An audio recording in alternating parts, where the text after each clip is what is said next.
Go ahead. Elijah, what are we doing here?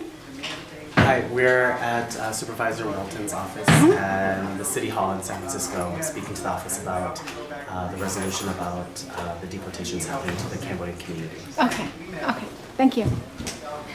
So my name is Tracy Gallardo and I am staff for District 10 Supervisor Walton. But we'd love to meet everybody. Yeah, we can say your names and organizations. Yeah. Maybe, or how we're connected. I'm Sarah from the Asian Law Caucus. I'm really nice to meet you.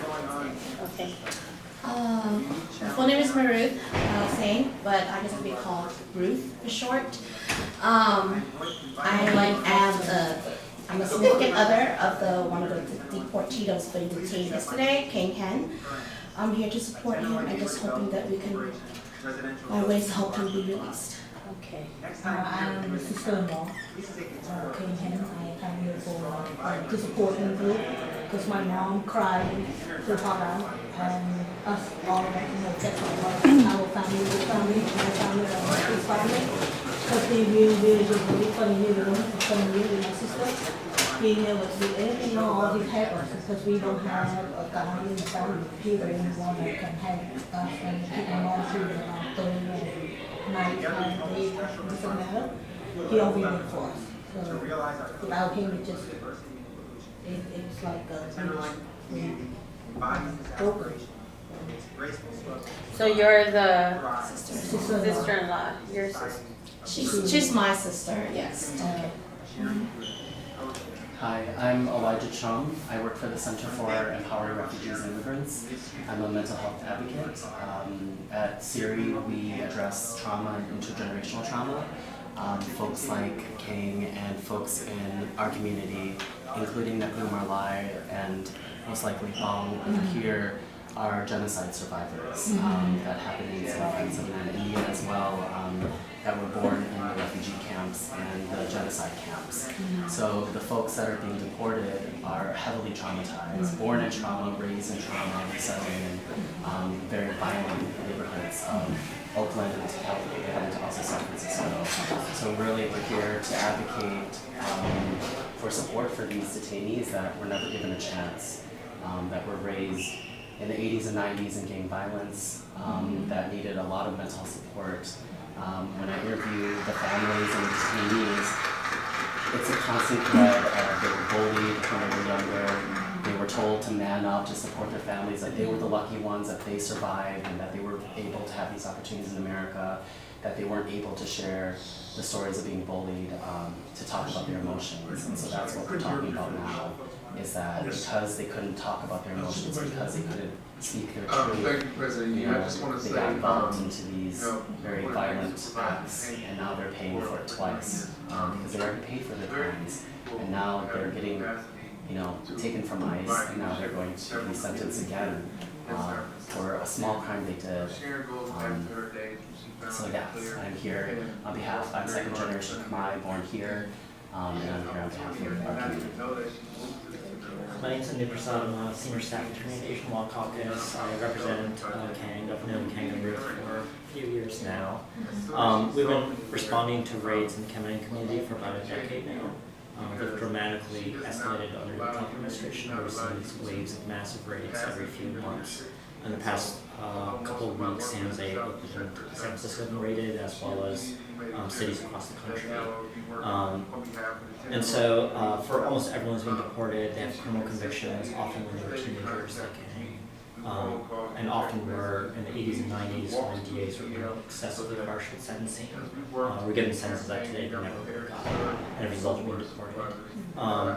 And so since things are in such a terrible state in DC right now, increasingly we're looking to states and counties to provide protection to people facing deportation, either by vacating convictions or granting pardons.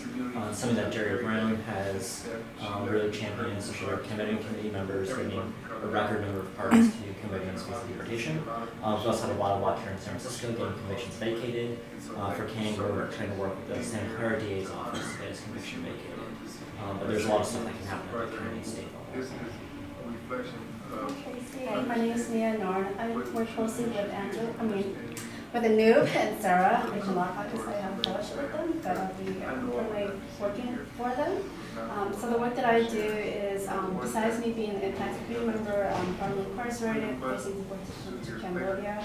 I work closely with those that are currently in prison, facing deportations. And I think like my story is like so many, like a group shared in Malaysia of Southeast Asian community members that were young, but continue to be criminalized for substance that you served in prison. Yes, thank you, Supervisor Kang. Because in America, there's so many homes that I knew Sharon years ago. So, my support, I support, She was strongly, very involved in the second chances, And when I was as well at as A, community, and there was a lot of to helping violence that, years ago, find some 12 years ago, resolution to there end was this Sharon would give me that call. I'm Malai Uch, and I represent Cambodian School of San Francisco.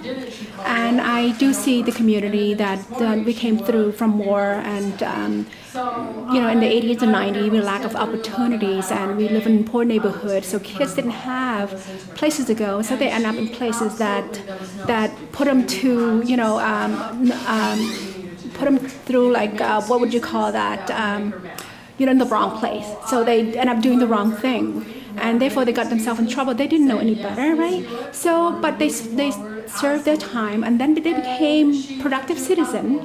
They became good citizen and have family, and they even some of them are even sole providers. They have kids, and now for example, Kang, he has a 3-year-old daughter or son, and then he's to support his wife, his kid, and his family, his mother, and now he's taken away. What is the benefit? The benefit is taxpayer have to pay for that, and the family is suffering. Who's going to help watch the kid? Who's going to help watch the wife, the mother?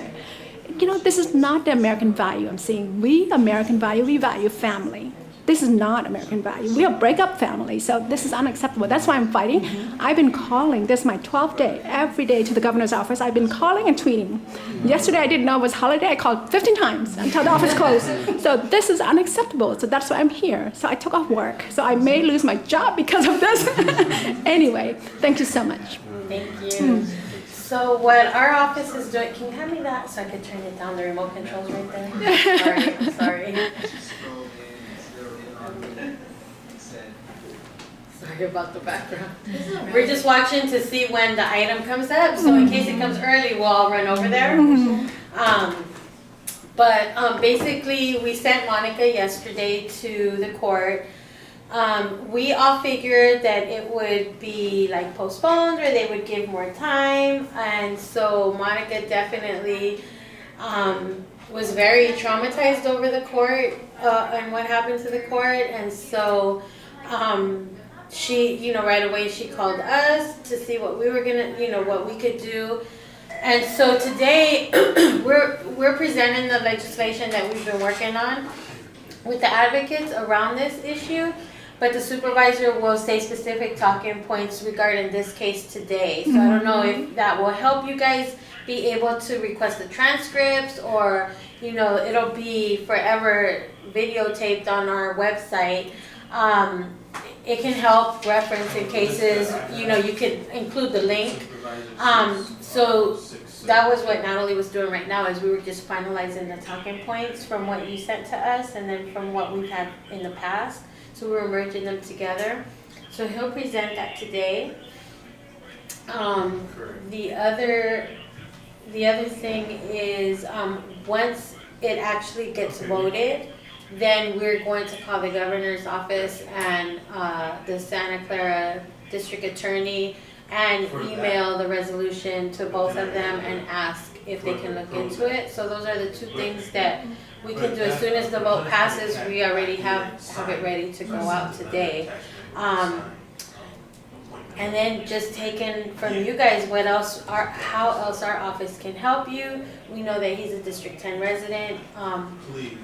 Supervisor Walton is very much a supporter of sanctuary cities, and early on we were asked to make an exception, and he refused making any exceptions because one exception leads to another and another, and so he is one of the strongest supporters of sanctuary city on the Board of Supervisors.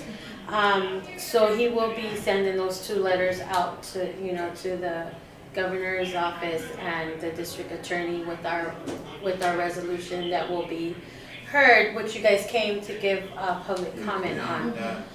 So I don't know if there's anything else that we can do that you guys can think of that we can help in any way. Do you have contacts in the governor's office? I know I sent you the information for Liza Hirsch, who's a legal affairs secretary. Are there other contacts from the office? So because Newsom is kind of new and we haven't established relationships with the office. We have liaisons that they give us, but the names that you gave us are who we're gonna send it out to. If there's anyone else you think we should send it to, definitely let us know. We would probably send it to our liaisons in the, like Nancy Pelosi's office, those offices, like we would send, so we work with different liaisons there and we would send it. This is the resolution that we passed, this is a particular case in our neighborhood. Can you guys please help? If they're the constituents as well. So we have Phil Ting, David Chu, I don't know which one is.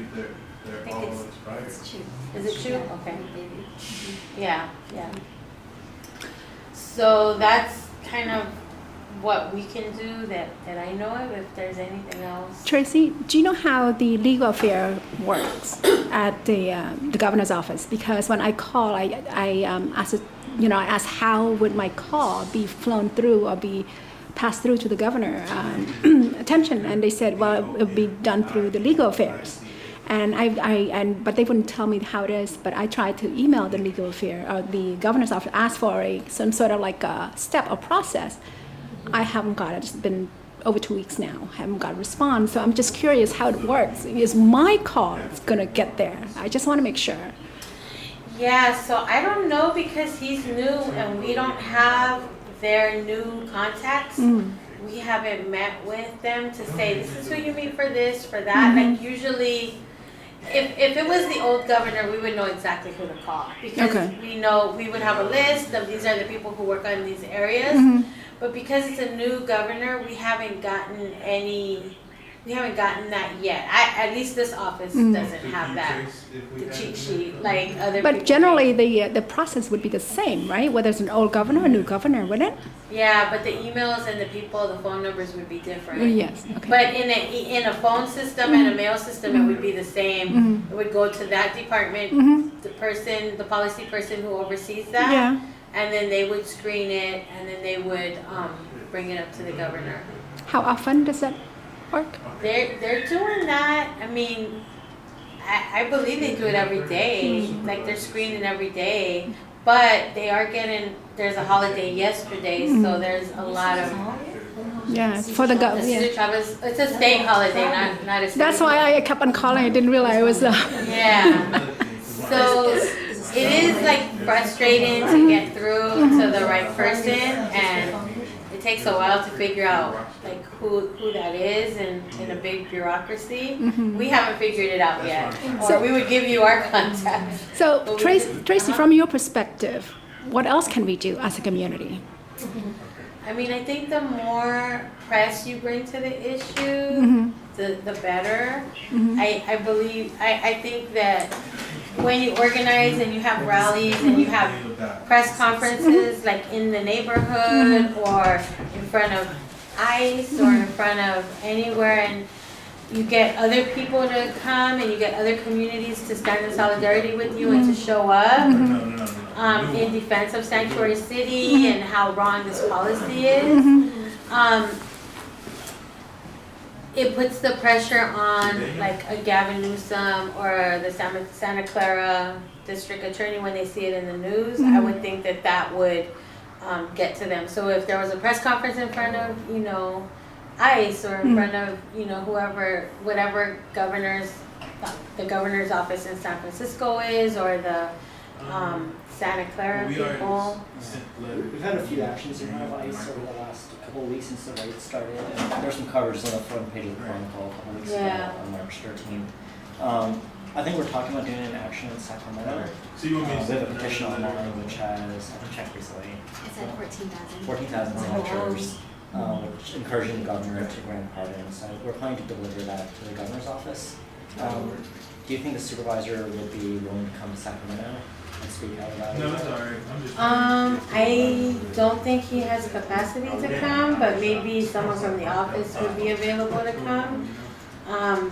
You know, part of being elected, he's required to go to these Yeah, meetings, right. and I think he pretty much has meetings every Tuesday, Yeah, we have Wednesday, redone, and now he parts just of that. got a new committee added on, which is Fridays, and so he's, Okay. yeah, it depends what day it is. It's like the second and fourth, or the first and third.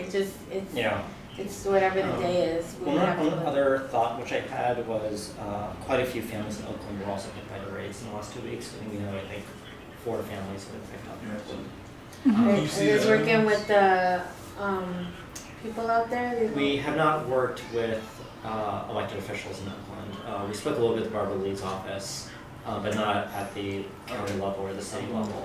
Because you have Bobby Lopez, who came from San Francisco, is working for, I don't know which one. But I think it's one of the main ones out there. I can Who edit is it? that letter that I. The president of the board? The president of the board. So I'll just I send would you definitely a- reach out to Bobby Lopez. You can tell her you talked to us here in the city.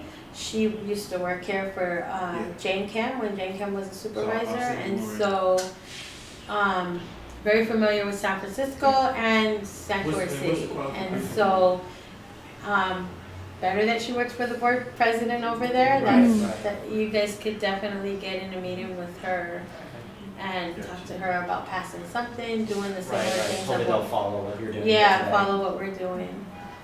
We can email her over. In fact, I'll email it to her when I email the other stuff out. I can just send it to her. Perfect.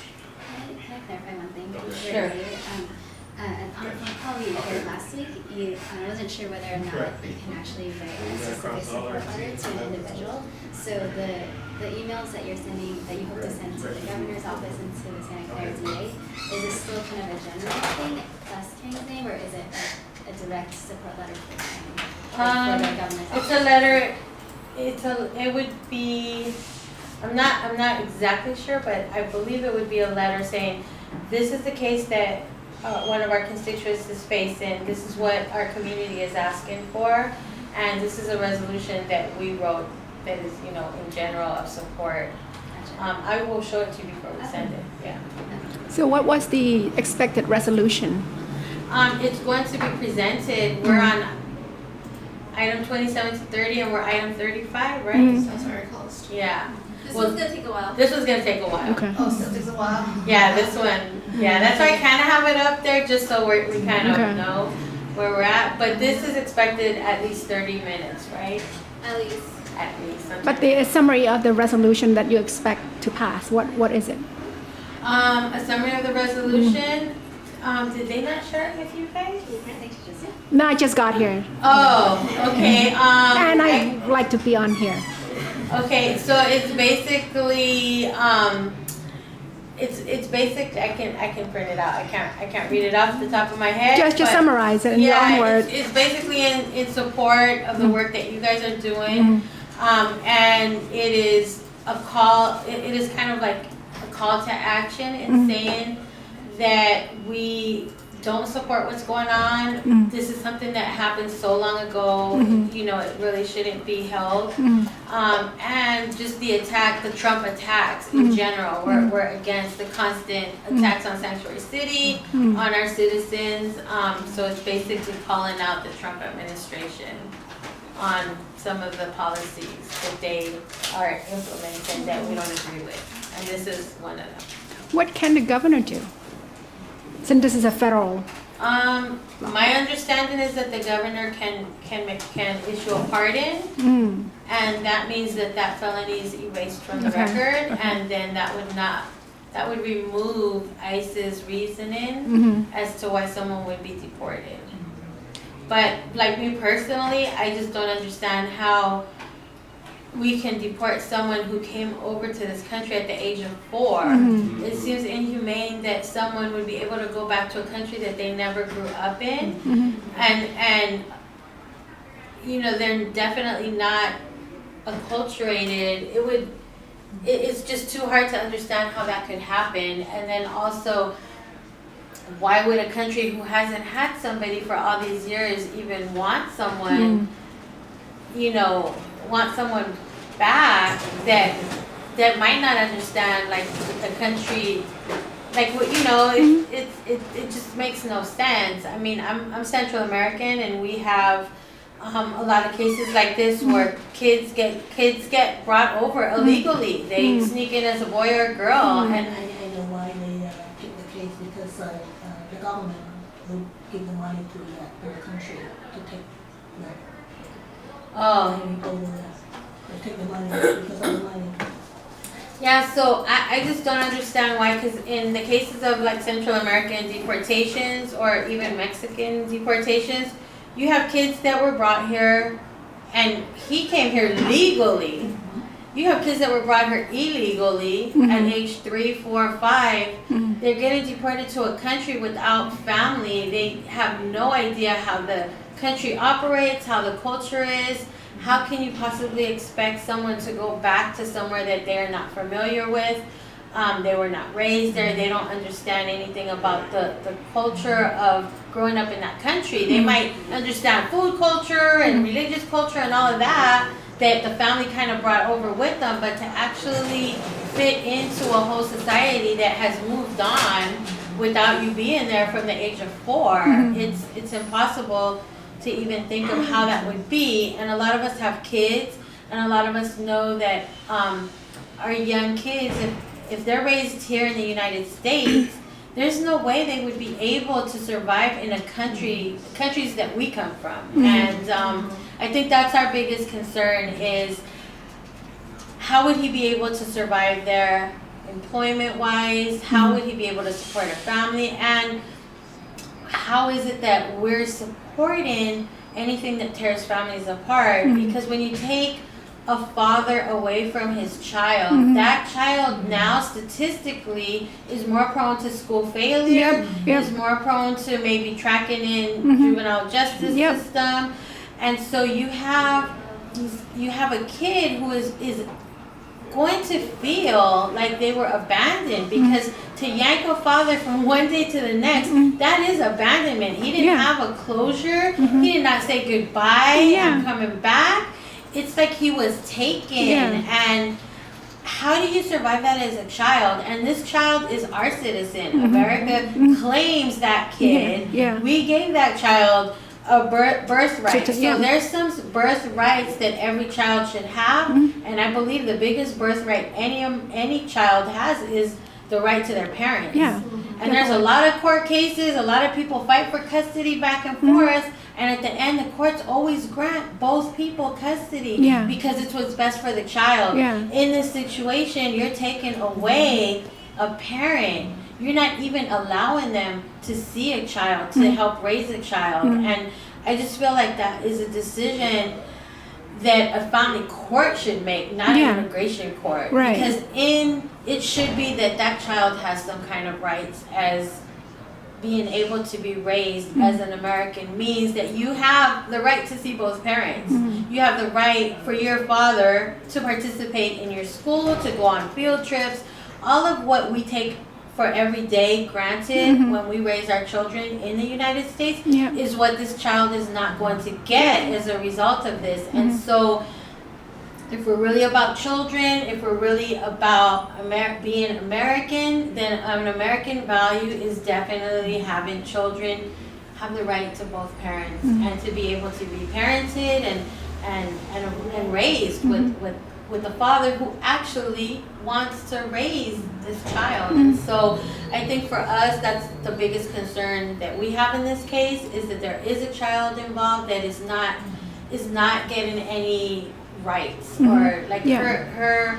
I mean, if there was a list of child rights, that right to both parents would be the number one. Any psychologist will tell you that. I worked for the school district for 8 years.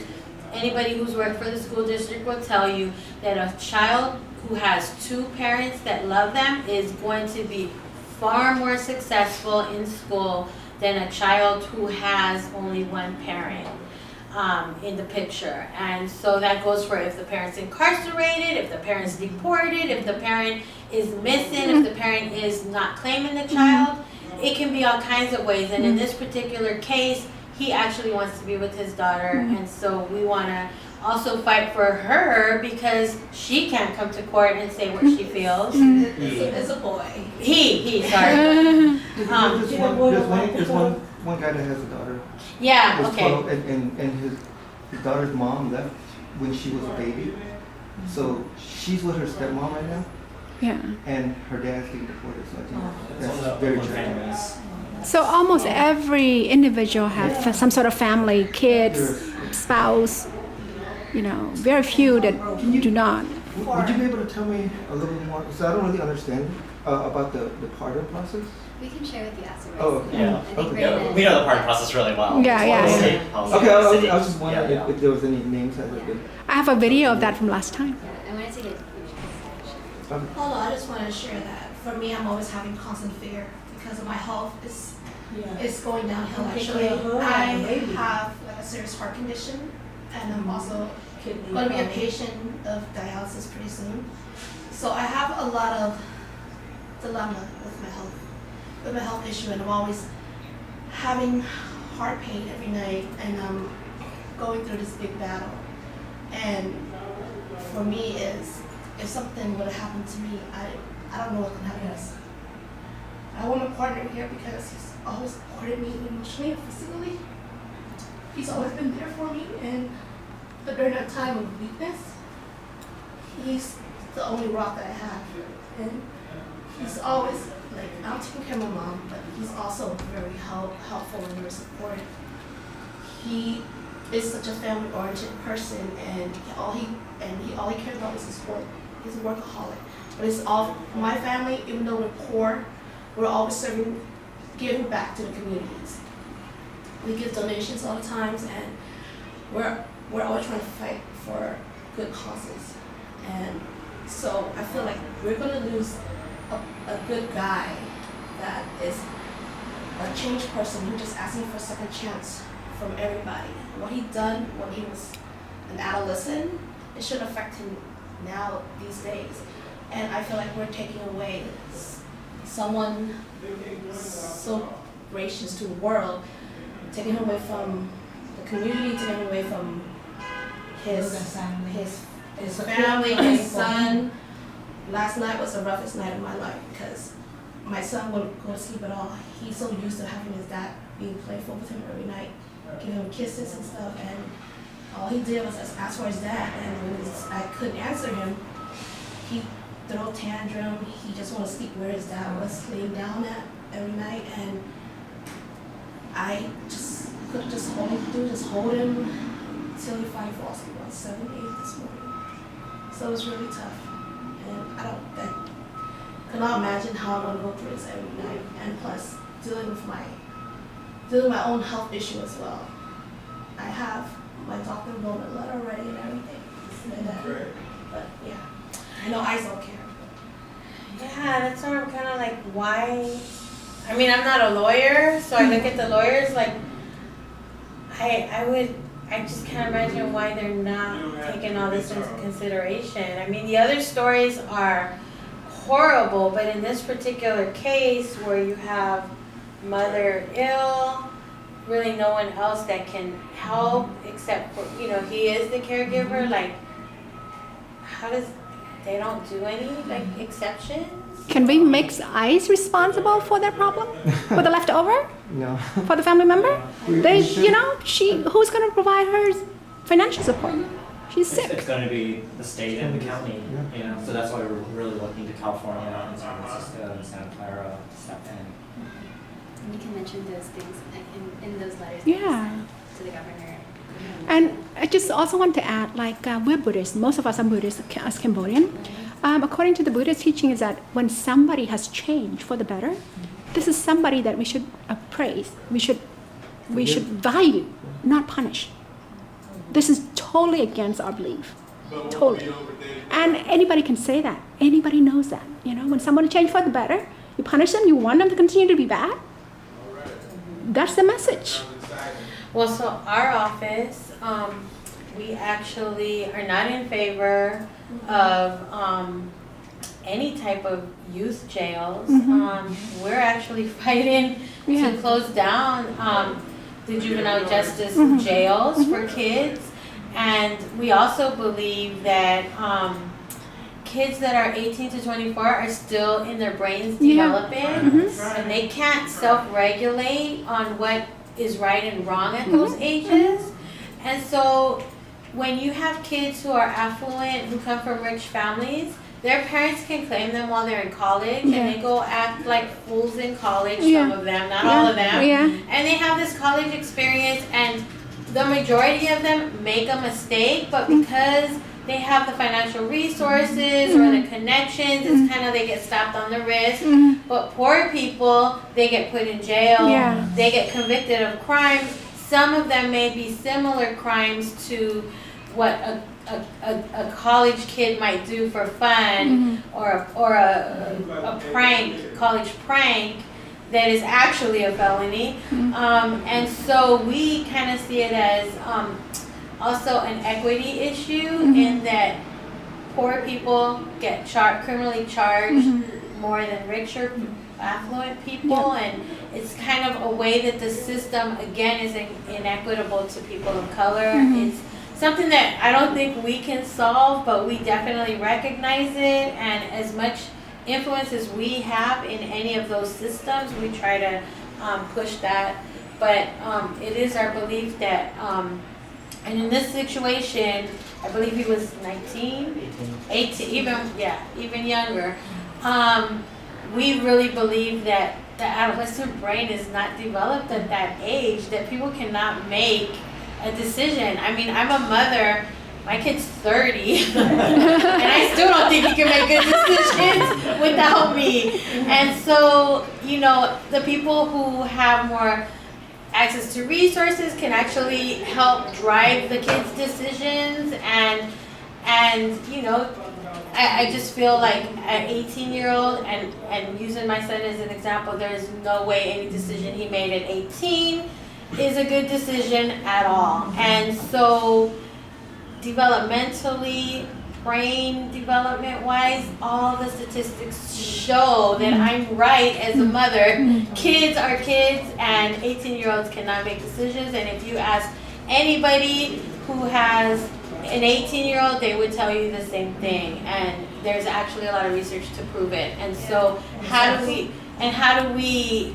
you know, make that case in this particular situation because of the age, because of the developmental? And also a step further, since you are a mother and we know that the brains are not developed fully and that they're basing their decisions on emotions mostly.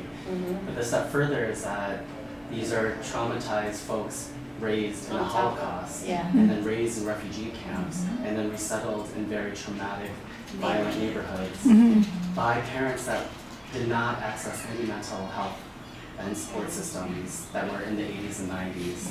Nothing that was culturally responsive or culturally sensitive or even in their own language. And so at our center, you know, we're finally finding the words to even address anxiety, depression, PTSD, panic attacks, nightmares, all these things, hypervigilance, all these things that are impacting our communities ever since they came here in the 80s.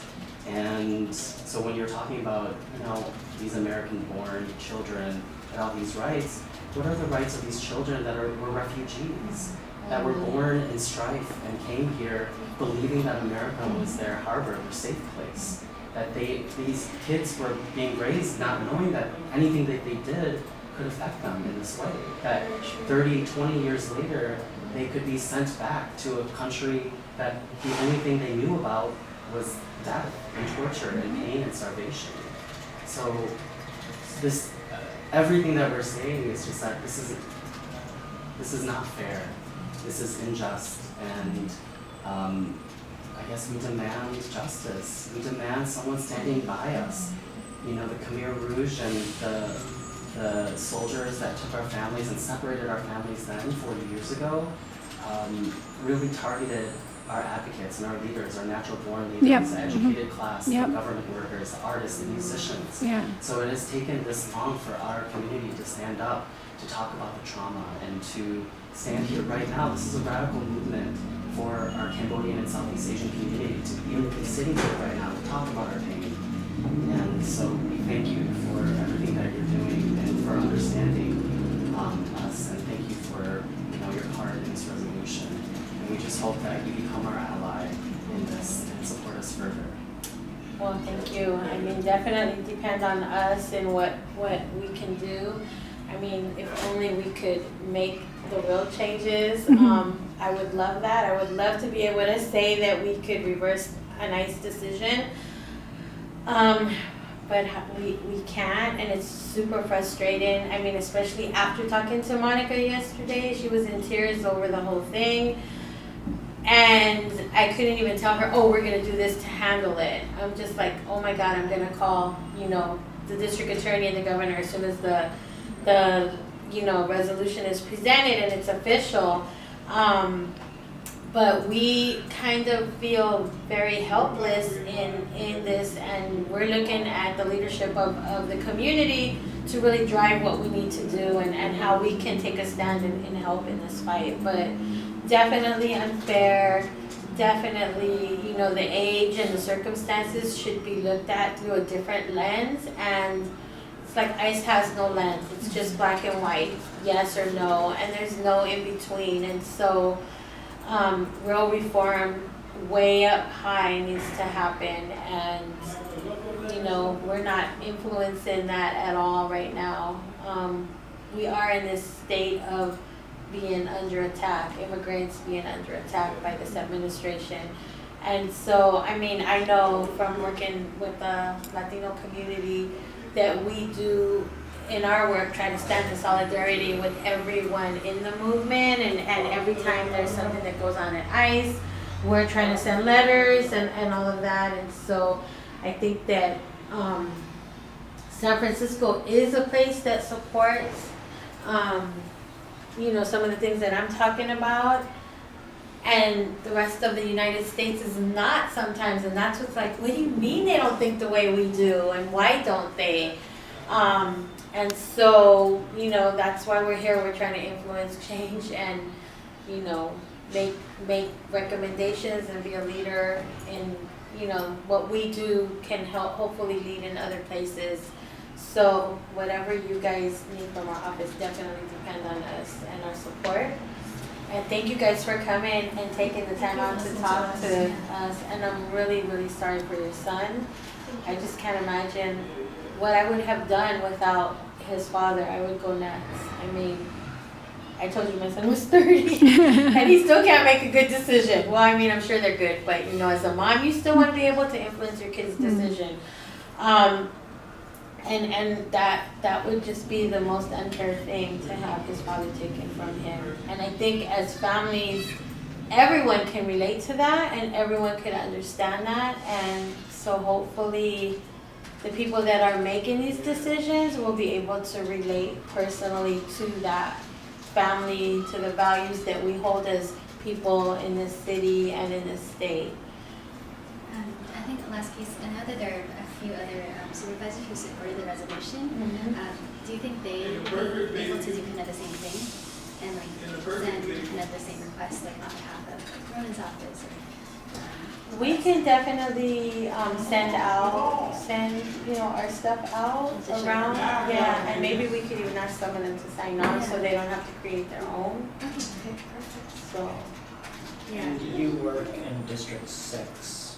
I think District 6. I have always thought it was District 9, but I guess it's, Okay. I am not sure. Division Circle, I work for City Hall.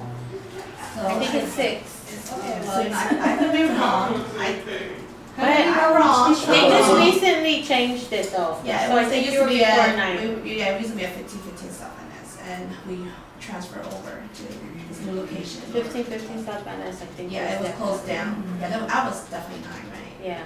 Okay, so you're right. I'll double check that out. No, you're right. It's Division Circle should be in District 6. Yeah, it could, if it's higher up, it could actually be in District 8. If it's like more towards Yes, you Mission know how, and like, it's, Valencia. I think Valencia is the cutoff, but it goes to District 8. So, yeah, we're just like underneath the freeway, merging into the freeway. So, yeah, is they're it Mission? Yeah, they're recommendations. It's probably right on the line. Yeah, it depends. It might be across the street. It could be Yeah. Randleman, That's and the if part it's that this really way, or hurts. Like I'm a service provider.